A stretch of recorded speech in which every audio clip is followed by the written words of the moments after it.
Hi guys, I have here a big papaya. So I bought this at Walmart. And in the Philippines, we have a lot of papaya there. We'll just get it in our backyard. In the Philippines, I don't really fond of this papaya. But then I saw a lot of videos like eating the papaya seeds is really healthy because it will cleanse the inside. So that's why I want to try it. And ang papaya dito sa Amerika is different from other tropical countries is because kinuha na nila to when it's not ripe yet. So, tingnan natin if okay ba to na papaya. Okay? So, binili ko to mga almost a week na. It's super green. Wala akong makuhang yellow na siya. Kaya, ito na lang. And medyo yellow na siya.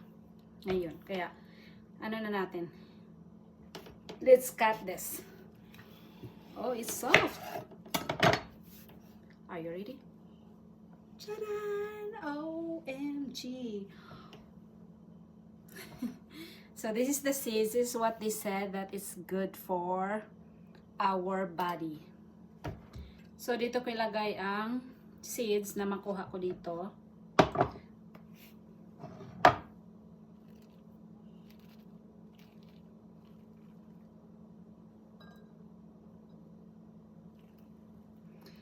Ilabay raman ni namo sa una guys. Kaning seeds sa papaya ilabay ra ni namo. Dili mi mukaon hani. Ya daghan day kay tog uses. Let's try be. So 1 spoon. First time ko ito ha. I'm afraid.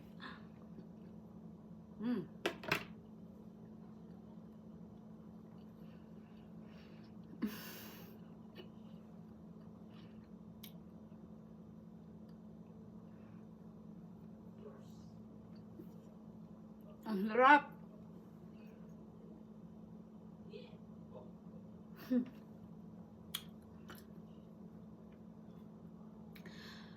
Pag i-chew mo siya, mapait.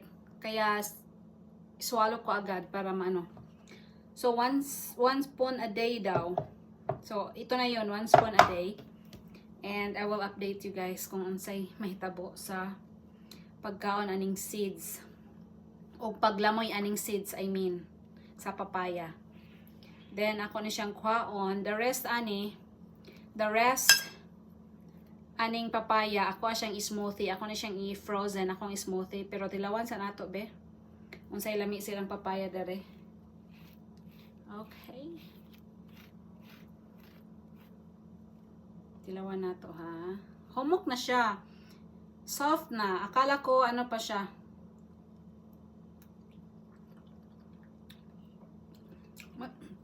Matamis din pala. Akala ko hindi siya matamis. Kasi super green pa yun pagbili ko. Super green. Matamis siya. Gusto ko to. Matamis. Parang hindi ito mas smoothie. Maubos ko to.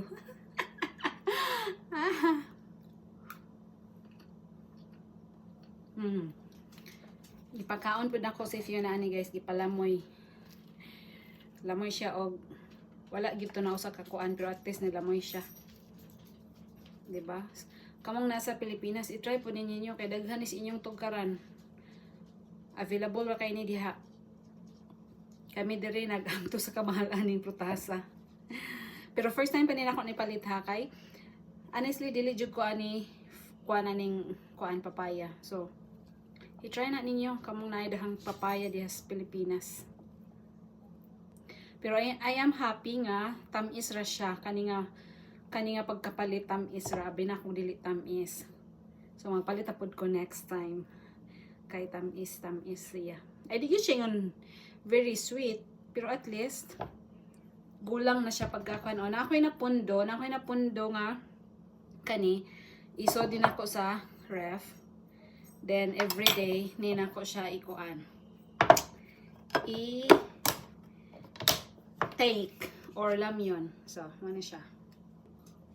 Sa una kining papaya sa Pilipinas lamawon, butangan og gatas, butangan og ice. Pero mas healthy gid siya guys kung kauno ninyo siya alone. Nga wala tong mga chemicals like condensed milk, mga chemicals na.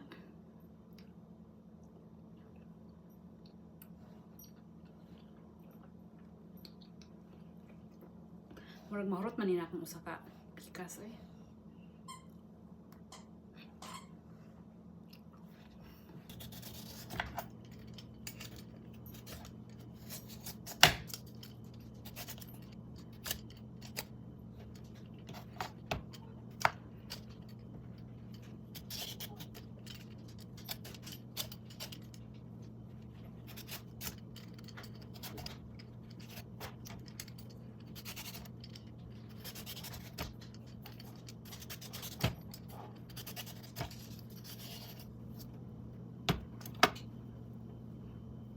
I will cut this and then I will have this half I will put it in the freezer for my smoothie and the other half just in the fridge for eating.